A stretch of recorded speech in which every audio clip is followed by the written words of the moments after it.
G'day everyone and welcome to the very first episode of Sports Science Collective's Caffeine series. Now this is a series dedicated to athletes where we go around and we have a chat to them over a cup of coffee. My name's Jared and today I've got with me Vernon. Vernon, thank you so much for joining us. My pleasure guys, thank you very much. Happy to be here. How have you been? Very good man, very good. Can't complain. Excellent. Now mate, the very first question is the most important. Can you tell us what you're drinking here today? Oh look, I'm a big coffee man myself. This is a latte, nothing too fancy. Yep. Did you say you're a big man? No, I'm a big fan of coffee man. He is a big man. Just the t-shirt I'm wearing. Now Vernon, can you tell our audience what your sport is and how you got into it? Well, currently I'm a competitor in Strongman. A lot of people, when you say Strongman, they're not quite sure what it is. You say Olympic lifting, everyone knows what it is, or you say powerlifting, kind of have an idea, but Strongman in simple is, when you see on TV the guys pulling the trucks, throwing the stones around, essentially. I compete in Strongman and been loving it ever since. Now, when you say you lift the stones and you lift heavy things, how heavy are we talking? How heavy would be the heaviest stone you've lifted and what do you have to do with it? Heaviest stone, so ideally it's you have to pick things up onto a platform up to a certain height, and the heaviest stone I've lifted unsuccessfully was a 180 kilo Atlas stone. Wow. Yeah. The one heaviest successfully I think was a 170 kilo stone. And now the Atlas stone is the round ball made out of concrete? Yeah, those are round, perfectly sphere ones, refers to Atlas, like the globe. Yep. Yeah. Excellent. Now mate, tell me how you got into Strongman. What was it back in the day that made you go, yeah, you know what, I think I'm going to take on Strongman? And when you did decide to do that, when did you decide to go professional? Well, the thing is, not quite professional, I wouldn't say yet, that's the idea, hopefully, but I used to play rugby all my years, right? And, Strongman, there's a lot of people, you see it on TV when it comes on TV, and you think, oh, gee, that's quite incredible, it's interesting, and I've always had a great love for this sport, but never pursued it. Always played rugby all my years, growing up as a kid, even into my early adult. I was going to take that quite serious, and I was on the verge of playing professional rugby.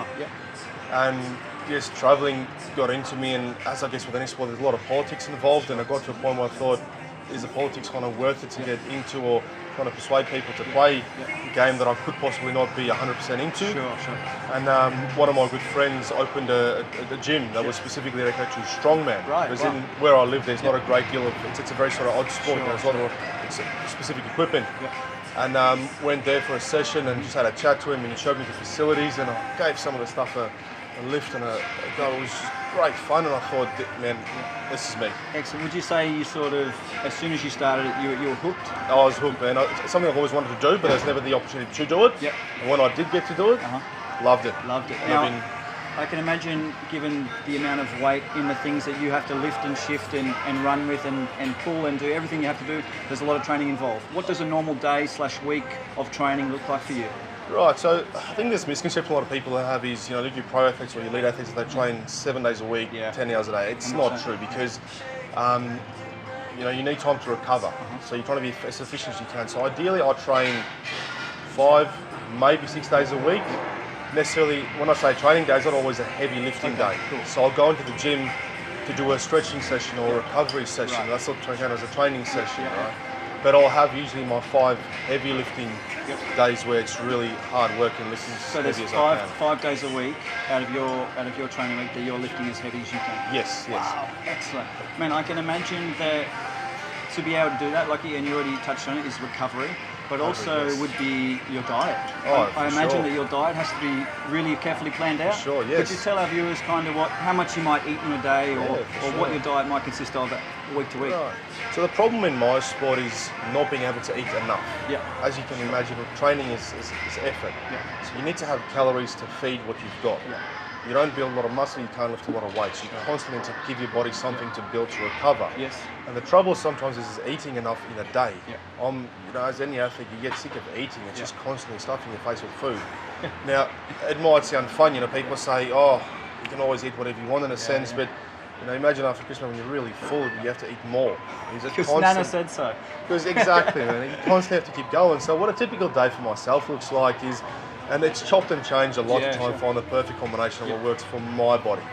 All right, so I'm fortunate enough where my job, I have to wake up really early. So 5 a.m, I have some protein, a double shot protein shake. Just in a shake? Yep. Just in a shaker, no other stuff, just a protein shake to get my metabolism kick-started. Because I've got a problem, I can't really eat too much early in the morning. Sure. Head to work, work for a couple of hours, bowl of porridge. So I love these quick sachet oats, man, they're a time saver. About 3 or 4 packets of those with some milk, smash them down real quick, particularly in winter because it's nice and warm. Sure. Then I get to go home for a little bit as part of my work schedule. And then I'll have about 8 to 10 eggs with a couple of mushrooms, all right? And then I'll just be at home for a little bit, do some prep work and stuff around work. And then before gym, I'll have a smoothie or a pre-workout, as people would call them, and nothing fancy, I'm all for natural food, so I'll pop in a couple of bananas, a cup of coffee, a cup of milk, and then just some vanilla essence, just to give it a bit of a taste. You're going to have a bit of flavour in there. Oh man, you always have to, you have to, you know. And have that quickly before I go to gym, and then once I start training, you do your stuff, you come home, you've got to get ready for work almost again, so I'll then have about 400 to 500 grams of chicken with about 150 grams of rice. Go to work, smash out a couple of hours, and around sort of late afternoon, I'll have some form of red meat. It'll be depending on the week, and I'll try and change it. Yeah, sure. Try and change it up in the week, so it'll be either beef or lamb or mince. You know, a big part of what I do is my girlfriend. You know, she helps me quite a lot. She does a lot of food prep for me. Excellent. You know, the training, the work, and then you have to cook your food as well. So she is a big part of it, and you know, whatever she feels like cooking on the day, it's either meatballs, she makes really good meatballs, or a steak with a lamb. Oh, beautiful. So you have, very helpful. Exactly right. So you have about 350 to 400 grams of red meat there with another about 150 grams of rice. I'll come home in the evening, I'll have a... There's more. There's more, it doesn't stop.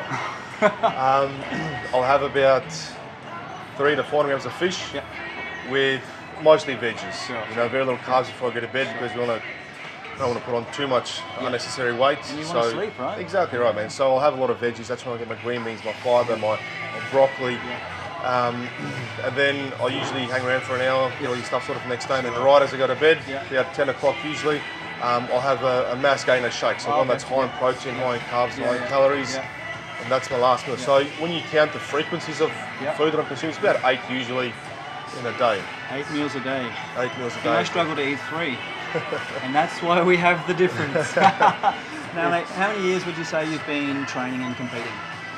Well, I've been training weightlifting as a kid, man. I love lifting heavy. You know, as fortunately with rugby, you have to be quite strong. So I had always that passion behind me. Big, strong, powerful. Yeah, and so I've been training since early teens, man. But I probably didn't start my proper programming. As you would know, there's a difference between just lifting dumbbells and actually working to a schedule, to a plan. Recovery. Exactly right. So I probably didn't start my recovery and proper training till I was 18, 19 years old. Played rugby, and then about a year and a half ago, so last year, January, you know, I got introduced to the sport and started training, and then I thought I changed my program completely from very sort of rugby as well as a bit of fitness to just purely strongman. That's the only focus out of it now. So in 18 months, you've been competing. What is your greatest achievement to date that you're most proud of? Oh, look, man, I guess my greatest recognised or official achievement was probably winning a state title, you know, Victoria's Strongest Man. And so you can say you're Victoria's Strongest Man? At the moment, yes, until someone takes the title off me. But so that, as well as holding a couple of records. And as in lifting records? Yeah, cool. So I currently hold the record for a farmer's walk. Heaviest farmer's walk in Victoria at 160 kilos per hand over 25 metres. So that was a pretty big thing for me. And I think earlier this year, a couple of weeks ago, I lifted the record, or equal share in the record of log lift, you know, lifting weight of hand. Overhead press? Overhead press, which is one of my favourites and I guess one of my strong points. 150 kilo log overhead, so that was probably my greatest, because that was one of the biggest challenges for me, is to get to that specific number. Yeah, of course. Do you have a favourite event? Favourite event? Oh man, I like lifting, but I have to say, they're all pretty good. My favourite will be log press, I guess, because I'm really good at it. For me anyway, I'm not the best at it.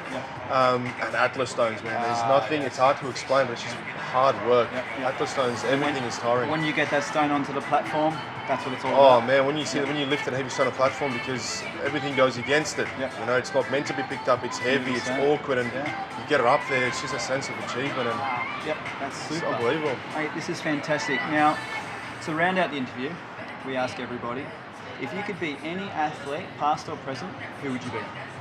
I had to think about this one, and I think my favourite, it's always been one of my heroes, Jonah Lomu. Jonah Lomu. He was a rugby player. Lived in it was a New Zealand rugby player, yeah. And well, he actually passed away very recently. Quite recently, last year. And he, I guess the reason why I'd want to be him, you know, he was the youngest All Black ever. He had the record for the most amount of tries scored in the World Cup, which is he scored 50 tries in the World Cup, which is unbelievable. And just the dude was 196 centimeters, so taller than me. Wow. He weighed 125 kilos and could qualify for Olympic 100-meter sprints. Really? The presence this guy brought to the game back then, before you know, they really got into programming and recovery and all that sort of stuff, which is unbelievable. He was running through people. He made it look like a professional playing with amateurs. And he was really good for about 4 or 5 years, and then got a horrible kidney disease and got pulled from the game. He's regarded as the greatest player ever. It was a sad retirement. Very sad retirement. It was a forced retirement. He didn't get to play for that long, and he had the biggest impact. He kind of revolutionised the game. Because he sort of said, hang on, you can be big and heavy and run fast. It doesn't necessarily need to be stick figure to run fast. And if we look at the All Blacks now, that's how they play. Exactly, they're big dudes. You know, years ago, you'd look at a winger or the backline player, you wouldn't get anyone over 100 kilos. Now it's almost an average of 110 kilos per player. It's just, and they're quick. And they're quick guys. That is absolutely amazing. Vernon, we can't thank you enough for joining us on our very first episode of the Caffeine series. My pleasure. We thank you, and we wish you all the best luck for your future endeavours in Strongman, mate. Thank you very much. Guys, we hope you enjoyed this session with our man Big V. Thank you very much for watching, and we'll see you next time.